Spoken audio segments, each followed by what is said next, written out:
या कार्यक्रमासाठी पेन पुरवणी विभागातील बुलंद आवाज अतिशय सुंदर असं समालोचन करणारे सन्मानपैकी टाळ्या वाजवून त्यांचं आपण स्वागत करूया। त्यानंतर त्यांच्या समवेत प्रसिद्ध पत्रकार सन्माननीय श्री बांधनकर सर इथे उपस्थित आहेत। हॅलो, सगळ्या महिला भगिनींना विनंती आहे की आपण बसून घ्या।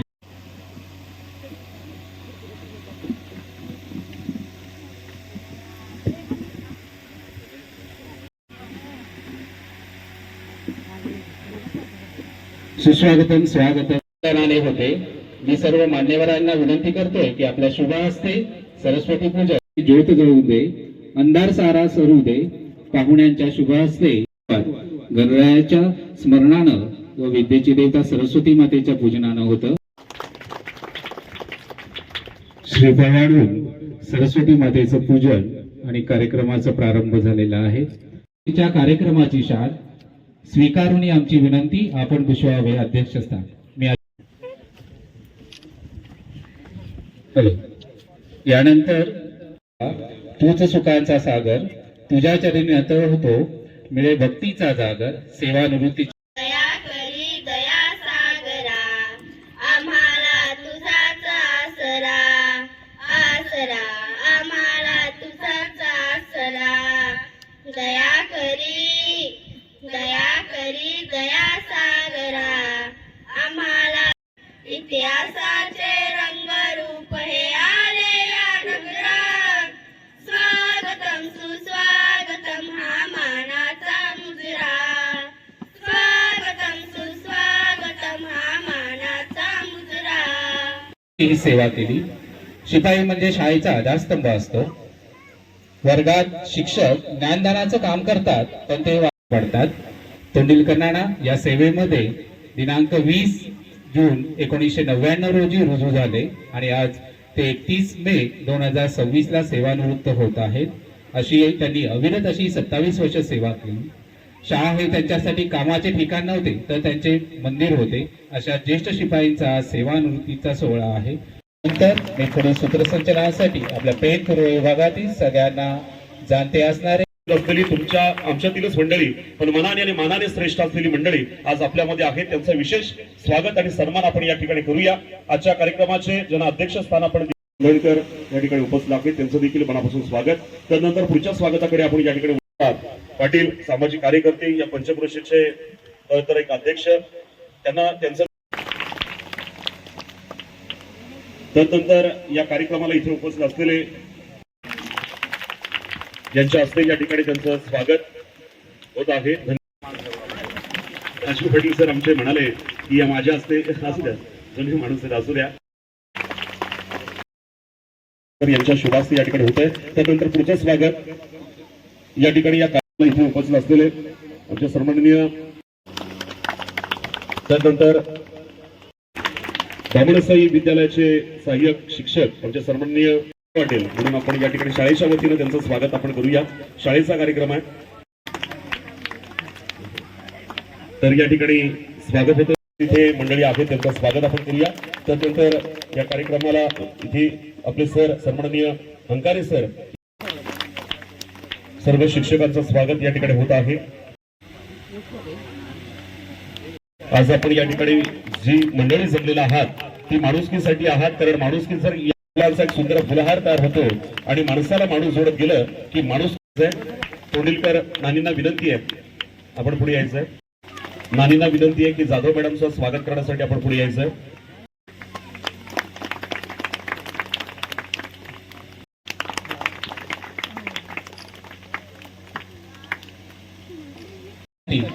आपल्या विद्यालयातील ज्येष्ठ शिपाई सन्माननीय श्री तोंडिल मान देवते इथे आले आणि या कार्यक्रमाचे सूत्र आपल्या हाती घेतले। असे सन्माननीय ज्येष्ठ पत्रकार सन्माननीय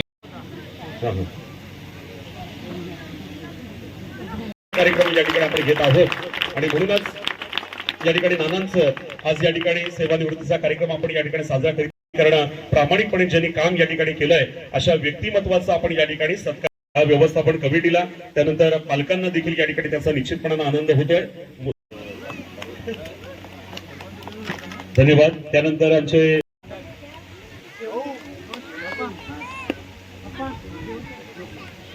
उपस्थित राहिलेला नाना, तुमच्याबद्दल सांगायचं झालं, हाती घेऊन सेवाव्रत देहू वाघमारे यांच्याकडून नानांचं यथोचित स्वागत आणि सन्मान होत आहे. त्यानंतर शिक्षणाच्या या अंगणी तुमच्या आठवणी दरवळत राहतील आमच्या प्रत्येक क्षणी, आमच्या प्रत्येक यांच्याकडून सुद्धा सेवापूर्ती सत्कार सोहळा जे आहे त्यांचा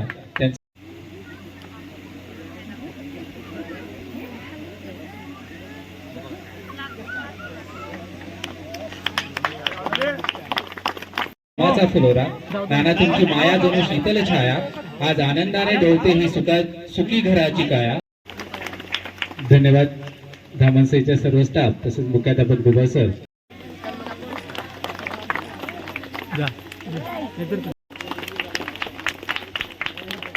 त्यानंतर पुढे थोडक्यात म्हणजे ज्या वेळेला नाना आणि मी एकाच दिवशी शाळेवरती मध्ये लागलेला आहे, परंतु माझ्या अगोदर नानानी 1 वर्ष अगोदर एक्स्ट्रा काम केलेलं आहे बघा. म्हणून त्यांचं शरीर साथ देते, सदृढ आहे त्यांचं. आणि मला आहे तुमच्या मिसेस आणि तुम्ही दोघांसाठी जगायचं आहे. श्रीमती सुभद्राबाई महादेव पाटील आध्यात्मिक विद्यालय वरवण्याचे ज्येष्ठ शिक्षकेतर कर्मचारी माननीय श्रीयुत पांडुरंग हरिभाऊ तोंडिलकर, आपल्या सर्वांचे लाडके मुलांचे पण नाना, आपल्या सगळ्यांचे लाडके नाना आज सेवानिवृत्त होत आहे. ज्यांच्या केवळ सुखद स्मृतीने हृदयाचा महासागर हे लावतो, पापण यांच्या कडा पाझरतात आणि गतकाळच्या गोड आठवणींनी मनाचे आकाश भरून येते, त्या प्रियजनांपैकीच आपण एक आहात. नानांचं एक वैशिष्ट्य आहे की नानांची नोकरी 26 वर्ष झाली असं सांगत होते. सुरुवातीचं त्यांचं कष्ट आम्ही कधीच पाहिलं नाही. मी या 10 महिन्याच्या काळात नाना ही व्यक्ती काय आहे, मी बरीच माणसं पाहिली, परंतु नाना हा चालतं बोलतं व्यक्तिमत्व मी पहिल्यांदाच पाहिलं. गावची व्यक्ती असून दुसऱ्याविषयी असणारं त्यांचं प्रेम हे अतिशय मोलाचं आहे. परिसाच्या स्पर्शाने लोखंडाचे सोने होते हे मी ऐकले होते. खरा परीस मी कधीच पाहिला नाही, पण चालता बोलता परीस नानांच्या रूपाने पाहिला. आज नानांचे कष्ट सांगायचं म्हटलं तर नानांनी हे शाळेचे सर्व फर्निचर म्हणजे मोठमोठी कपाटे डोक्यावरून आणले, म्हणजे त्यांचं कष्ट हे खूप मोठं वाखाणण्याजोगं आहे. आणि त्याच कष्टासाठी कष्टाच्या प्रित्यर्थ त्यांना आता स्टेजवरती सगळे मंडळी बसलेले आहेत, त्यांच्या प्रत्येकाचं नाव घ्यायला आपल्याला खूप वेळ होईल. या स्टेजवरच्या मंडळींनी नानांना संधी दिली, शिक्षण नसतानाही, फक्त 4थी 5 असताना. सगळे बोलत होते, भाऊ बोलले, सरपंच त्यावेळी होते, सरपंचांनी त्यांचा भाऊ म्हणून त्यांना म्हटले, तू ग्रामपंचायत काम करतोयस, तिथं काही पगार नाही, त्यापेक्षा शाळेत जा, आज ना उद्या कुठेतरी सरकारचा पगार मिळेल. त्या आशेवर नानांनी 1999 साली कामाला सुरुवात केली आणि त्यांना 2006 साली पगार मिळायला सुरुवात केली. म्हणजे 7 ते 8 वर्ष विना वेतन 1 रुपया न घेता नानांनी काम केलेलं आहे. म्हणजे आजकाल 1 महिना 2 महिने म्हटलं तर आपल्याला पगार नाही झाला तर किती अडचण येते. अशा अवस्थेत नानांनी 8 वर्षे विना वेतन म्हणजे 1 रुपया पगार न घेता काम केलं. पण पुढं कधीतरी भविष्यात चांगलं होईल आणि या अपेक्षेनंच त्यांनी घेतलेला निर्णय आणि गावातल्यांनी त्यांना दिलेली संधी, त्यांनी त्या संधीचं सोनं केलं. आज माणूस सरकारी नोकरी असून अतिशय चांगल्या वेतनासह तो सेवानिवृत्त होत आहे आणि भविष्यात त्यांना सरकारची पेन्शन आहे. त्यामुळे सुरुवातीचे कष्टाचे दिवस असले तरी त्यांचं आज आयुष्य चांगलं आहे. हे त्यांचं फक्त त्यांचा स्वभाव आणि त्यांचं काम, फक्त कामाचीच पोच आहे. सत्कार हा एक प्रकारे सत्कार्याचा गौरव असतो, त्यांनी केलेल्या कामाची पोच असते आणि त्यांच्या कामाची पोच या ठिकाणी आपण बघत आहे की आज इतके त्यांचे पै पाहुणे, त्यांचे घरचे आणि सर्व ग्रामस्थ 5 गावातील लोकांना नानांनी स्वतः निमंत्रण दिलंय आणि स्वतः काम करतात की नानांचा कार्यक्रम आहे म्हणून नानांना आम्ही म्हटलेलं नाही तर बसा. सगळं काल रात्री 9 वाजता फोन केला तरी नाना मंडपाच्या इथं होते, गावातून भांडे आणायचं काम चालू होतं. म्हणजे नाना असा व्यक्ती आहे की स्वतःचा कार्यक्रम असला तरी तो धावपळ करतो. मी या 10 महिन्यात त्यांना असं अनुभवलं की केंद्र प्रमुख आमचे सकाळी येऊन गेले, ते म्हटले की ही व्यक्ती, मी कधी यायचो, संध्याकाळी 5ला आलो, सकाळी 8ला आलो, दुपारी आलो, तर ही व्यक्ती कायम शाळेत असायची. म्हणजे इतर वेळी शाळा बंद असेल, शाळेला सुट्टी असेल तर ही व्यक्ती संध्याकाळी 7 वाजेला शाळेत असायची. कित्येक वेळा आता आम्ही बघितले की आम्हाला रात्रीच्या अधिकाऱ्यांचे फोन यायचे, हे पत्र पाहिजे, तो कागद पाहिजे. मग रात्रीचे 8 वाजता घरून शाळेत आलेला माणूस आहे. मोबाईल वापरा येत नाही, फोटो काढता येत नाहीत, अशा कुणाला तरी चांगल्या जाणत्या व्यक्तीला घेऊन यायचं, शाळेचं कपाट खोलायचं आणि विश्वासाने ते कागदपत्र आम्हाला फोटो द्यायचं. इतकं प्रामाणिक काम केलंय आणि हे फक्त त्यांच्या कामाची पोच आहे. भविष्यात त्यांना, त्यांच्या कुटुंबियांना, त्यांना एक मुलगा, 2 मुली आहेत, त्यांचे जावई सगळे आलेले आहेत, पै पाहुणे आहेत. अतिशय चांगला म्हणजे संप्रदायातला माणूस. त्यांच्याविषयी अजून काय बोलणार आहे, जुनी लोक त्यांच्याविषयी बरेच काय सांगतील, पण मी त्यांना 10 महिन्यात अनुभवलेला हा आमच्यासाठी परिचय आहे. मनाला वेदना देणार असं व्यक्तिमत्व ते गावातले त्यावेळेला सगळे गावकीचं पाहिजे, सगळं गावकीचं पाहिजे. त्यांना गावकीमध्ये मान सन्मान होता आणि अशा परिस्थितीमध्ये ते आमच्या शाळेमध्ये शिपाई घ्यायचा निर्णय झाला. नाना शिपाई झाले. आज अखेर ते मला, आम्ही लहान आहे वयाने, तरी एक शब्द कधी उलटे बोलले नाही आणि सर्वांनाच त्यांचा खूप स्वभाव चांगला आहे. ज्या वेळेला आम्ही त्यांच्यावर जीवनामध्ये अनेक संकट आली आणि त्या संकटात सगळी साथ आम्ही दिलेली आहे. त्याचबरोबर आर्थिक असेल, त्यानंतर त्यांचं कुठलंही आर्थिक काम असेल ते आम्हाला सांगायचे, आमच्या हातातच पैसे असायचे आणि आम्ही व्यवस्थित असा विनियोग करायचो. कारण नानांचं व्यक्तिमत्व असं आहे, जरी त्यांना माहित नसलं तर आम्हाला माहित आहे नाना खूप या ठिकाणी इंटेलिजंट आहेत, त्यांना बाकीच्या गोष्टी बऱ्यापैकी माहीत असायच्या.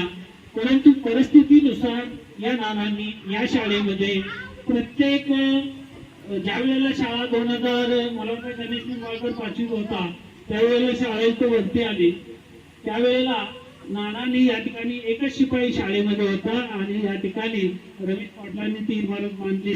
त्यावेळेला स्वर्गीय या ठिकाणी वनभाई पाटील शाळेत बसलेले होते आणि त्यावेळेस त्यांनी एक शब्द वापरला की या ठिकाणी आमचा, मला अजून बाई असे म्हणले की आमचा एखादा कर्मचारी किंवा माझ्याकडे येतात कंपनीत 2000 नोकरी पाहिजे, 5000 पाहिजे, पण घाटी लोक न पैसे घेता काम करतात. कारण का, त्यांना future is the most important in your life. जीवनामध्ये त्यांचं भविष्य बनलेलं असतं आणि नानाला थोडस अर्धघाटी म्हणतातच.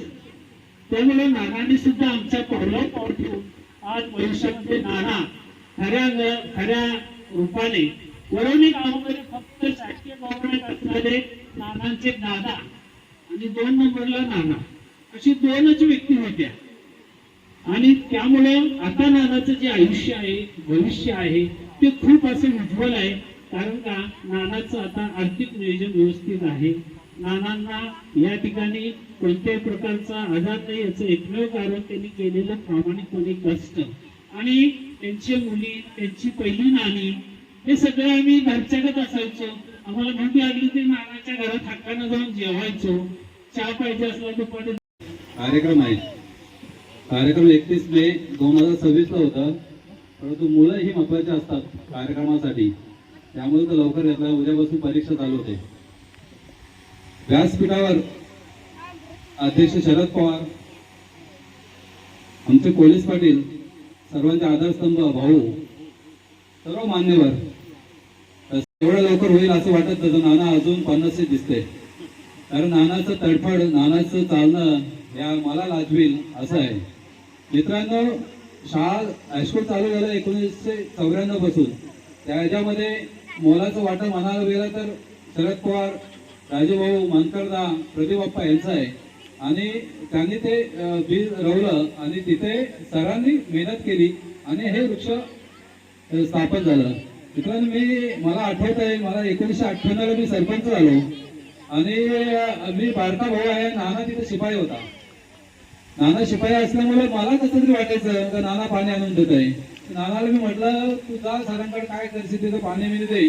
की नाना शिपाई होईल, नाना तिथे कामाला लागेल. पण नानाचं काम एवढं भारी होतं का कुठेही जाऊ ते त्यांनी, एखादी भाऊनी काम सांगावं, एखादी शरद पवारने काम सांगावं, ते नाना त्या परीने करतील. एखादा का वाकूर फाट्यावर जायचं म्हटलं तर 1 तास आहे, तो विचार नाही करणार. पण शिक्षकांनी काम सांगितलंय तो त्या तडफडने जाणार. किती वाजता सांगितलं, सकाळी 6 वाजता तर 6 वाजता जाणारा माणूस आहे. मित्रांनो, काय असतं, घरातले संस्कार चांगले असले का माणूस चांगला होतो. आई वडिलांचे संस्कार महत्वाचे असतात, त्या पद्धतीने मुलं घडवतात. मला प्रत्येक गोष्टीला नानाचा सांगायची इच्छा होते. मी एक सरपंच आहे, या सरपंचाच्या नात्याने मी नाना 1000 वेळा बोला असेल, जाऊ दे 8 दिवस नाही गेला काय फरक पडणार आहे. मी सरांना सांगतो तर मी सरांना फोन करून सुद्धा नाना शाळेला यायचा. एखादा कार्यक्रम असला तर नाना म्हणून नाही मी सकाळी 6 वाजता जातो, तुला 11 वाजता जायचं ना, मी 11 वाजता येईल. परंतु नानाने मला वाटत नाही मी कधी बोललो आणि एखादा सुट्टी घेतली.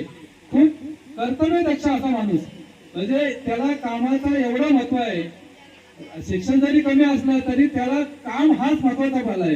मी त्याला कधी बघितला तर तो तिलोऱ्याच्या विरोध पाणी आणायला जायचा, कधी सायमाच्या विरोध जायचा, सतत काम करणारा असला इथं काम करत होता. म्हणजे त्यांनी कधी सरपंचचा भाऊ म्हणून मला नाही वाटत सर त्यांनी त्याचा फायदा घेतला असावा, कधीच नाही घेतला. म्हणजे त्याला तसं म्हणायला गेलं तर राजू मोहोळ त्याच्या भावाप्रमाणे आहेत, प्रदीप बाप्पा भाऊप्रमाणे आहेत. म्हणजे जर उद्या तो वर्षभर नसता आला ना किनिकल सराय काय करू शकले ना इतके सर करू शकले असते. परंतु इमानदारी काय असते, कामाचा मोबदला काय असतो, काम कशा पद्धतीने करायचा असतो, हे गोष्टी कुणाकडे शिकवायचं तर नानाकडे शिकावं असं मी एक भाऊ या नात्याने मला वाटतं. कारण त्याला कर्तव्य लक्ष आहे. कार्यक्रमासाठी त्यांनी मी एखाद्या शिक्षकाने बोलवतो तो मला सांगायचं नाही हे तुझं चुकतंय लक्षात ठेव, हे असं बोलू नको. मी सरपंच असलो तरी मला त्याचा ऐकायला लागत होतं. मला ही शाळा बांधताना आठवते, रमेश पाटलांनी शाळा बांधली, नानाला माझ्यावर 6 महिने पण झाले होते. तर नाना मला बोला संदीप काही वरती एखादा रूम काढ म्हणून. त्यावेळी आम्ही प्रस्ताव भयंकर दिला, काकाही लगेच तो प्रस्ताव मंजूर केला आणि तो रमेश पाटलाला काम दिलं. आणि त्याच्यात खरोखर खालीचा वाटा कुणाचा असेल तर नानाचा असेल. तर नाना मला बरेच मला बोलला होता काही कर तू उद्या वरती शाळा बांध. अशा पद्धतीने काम करण्याची कुणामध्ये असेल, काम कसं करावं. आणि जरी कोण पुढारी असला भाऊ, जरी मोठा कोण माणूस असला, माझा भाऊ पोलीस पाटील आहे, उद्या म्हणायला गेलं तर आज बंगल्यावर पण त्याला नाही म्हटलं तर त्या पद्धतीने मान सन्मान आहे. पण कधी त्यांनी आमदाराचा विचार केला नाही, कधी त्यांनी सरपंचाचा विचार केला नाही. कर्तव्यदक्ष 8 तास काय माझ्या मते तो इथं 12 तास काम करत असेल अशा पद्धतीचं नियोजन. आणि प्रसंग आला, माझ्या वहिनीच्या आई वाढल्या 3:30 वाजता मी पहिला फोन कुणाला केला असेल तर अंकारे सरांना केला, भाऊने केला. भाऊने मी अंकारे सरांना सांगितलं असं सर. अंकारे सर सकाळी 5:30 वाजता तिथे तयार झाले. त्याच्या प्रत्येक सुखदुःखात अंकारे सर, डुबल सर, प्रत्येक इथं असलेले शिक्षक, पाटील सरांनी त्यांचे खूपच उपकार आहे नानांच्यावरती. इथे जे लागण्याचं काम मेन कोणी केलं असेल ते पाटील सरांनी केलं.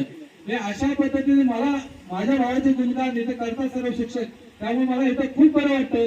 आणि असाच नानांनी खरंच याच्या पुढे आपला स्वतःचा विचार करावा, स्वतःसाठी जगावं, चांगलं फिरावं आणि स्वतः जसं आहे तसं 100 वर्ष जगावं अशी इच्छा आहे. एवढे सांगतो. जय हिंद, जय महाराष्ट्र. आहे त्यानंतर त्यांच्या समवेत तर मी म्हणणार होतो माझ्या वडिलांचा, पण खरं तर माझे वडील माझे नसून संपूर्ण सगळ्यांचे नाना आहेत एवढंच मी मला सांगायचं आहे. आणि महत्त्वाचं म्हणजे काय, मी जेव्हा पहिलं शाळेत आलो इथं, पहिलाच दिवस होता माझा, मी 5वीला होतो. पहिल्यांदा इथं 5वीचा वर्ग जेव्हा म्हणजे या वर्गामध्ये घेतलं हे करून, त्यावेळेस पहिलाच दिवस होता आणि सत्कार वगैरे चाललं होतं आमचं सर्वांचं, सगळे मान्यवर वगैरे सगळे. आणि त्या दिवशी कार्यक्रम झाला आणि दुपारची सुट्टी होती. दुपारच्या सुट्टीमधल्या सुट्टीत माझे वडील म्हणून मी त्यांना भेटायला गेलो त्याला. आणि माझ्या घरी पहिल्याच दिवस होता, मी गाव सोडून कधी गेलो नव्हतो. आणि ह्या ठिकाणी माझं नवीन होतं की मी एकटाच आलो इकडे आणि मी लहान होतो. त्या दिवशी बघितलं मी नाना स्टोवरती चहा करत होते पाहुण्यांसाठी. आणि चहा करत असताना मी तिथे गेलो, नाना लगेच बोलतोय तुला चहा नाही मिळणार. मला प्रश्न वाढला की अरे मी तर मागितलं पण नाही, मी काय नाही. मी आता कसं आहे, आता मी फक्त त्यांना भेटायसाठी त्यांच्याकडे गेलो होतो. आणि हे असं बोलल्यानंतर मी तेव्हा चॅट पडलो, असं काय झालं. नंतर मला लक्षात आलं की नाना हे आता फक्त माझे नाहीत, आता सगळ्यांचे आहेत. तर ही गोष्ट माझ्या लक्षात आली तेव्हाच. आणि खरंच नानांनी खूप प्रयत्न केले, कारण सरांनी आता सर्व सांगितलंच आहे जे काय आहे ते. आणि नवीन काही मला काही सांगायला नको, पण तरी पण त्यावेळेस मी जेव्हा दुसरीला होतो, दुसरीला असताना ही शाळा सुरू झाली. आणि त्यावेळेस पियाबडे सर आणि एन टी पाटील सर या गावामध्ये आले. आणि तेव्हा शाळा वगैरे काही नव्हती, काहीच सुविधा नव्हती. मग त्यानंतर त्यांनी ही शाळा सुरू केली ग्रामस्थांना मिळून सगळ्यांच्या मदतीने. प्रत्येक गावागावात जाऊन विद्यार्थी गोळा करून त्यांनी ऍडजस्ट केलं. पण पहिल्या वर्षी फक्त त्या वर्गामध्ये फक्त 5 विद्यार्थी होते. आणि त्यावेळेस कुठेतरी भरवले अंगणवाडीमध्ये म्हणा किंवा मंदिरामध्ये असं कुठेतरी बोलून त्यांनी 1 वर्ष केलं कसं तरी ITS. आणि त्यावेळेस 5च्या 5 मुलं नापास झाली आणि सगळेजण नाराज झाली त्या वर्षी. आणि नंतर दुसऱ्या वर्षी मग शाळेमध्ये गावामध्ये बेंच वगैरे आले. आता बेंच वगैरे आले पण शाळेची सोय नव्हती, मग ठेवणार कुठे. मग ते त्या ठिकाणी तेव्हा नाना मंदिरामध्ये पुजारी होते, ते शिपाई वगैरे नव्हते, फक्त गावामध्ये पुजारी होते, देवपूजा करायचे. तर त्याकडे सर बोलले की विद्यार्थ्यांना मंदिरात बसू दिलं तर चालेल का. तर नाना म्हणलं ठीक आहे. आणि मग नानांनी मंदिरामध्ये बसायची सोय करून दिली. त्यानंतर मारुतीचं मंदिर होतं, त्या ठिकाणी जमीन होती, म्हणजे अशी लादी वगैरे नव्हती, पूर्ण अशा खल्या वगैरे पडल्या होत्या.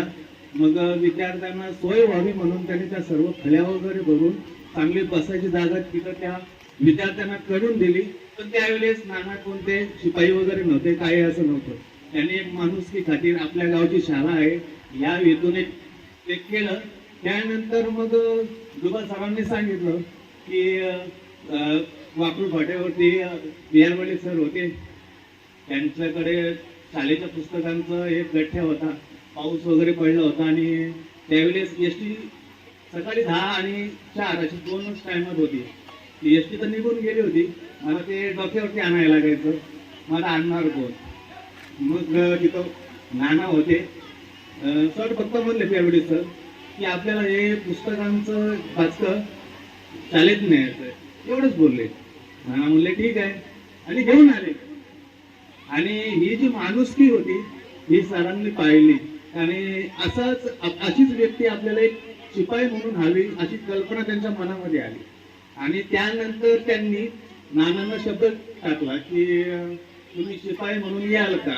नाना बोलले ठीक आहे, पण म्हणले पण शाळेवरती अजून पगार नाही, चालेल का. कधी याचा पगार सुरू होईल याची गॅरंटी नाही, पण तोपर्यंत बिनपगारी करावं लागेल. तरी पण नाना म्हणले ठीक आहे.